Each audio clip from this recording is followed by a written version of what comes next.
Did you know that the word actually can be problematic in academic writing?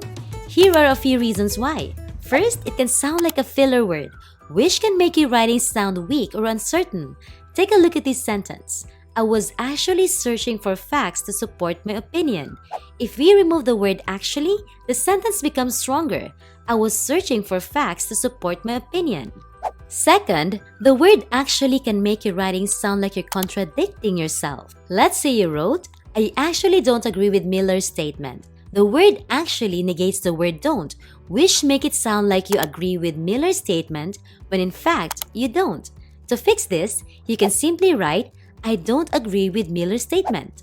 Finally, the word actually can make you sound like you're over-explaining yourself.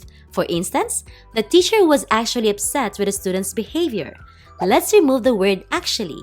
The teacher was upset with a student's behavior.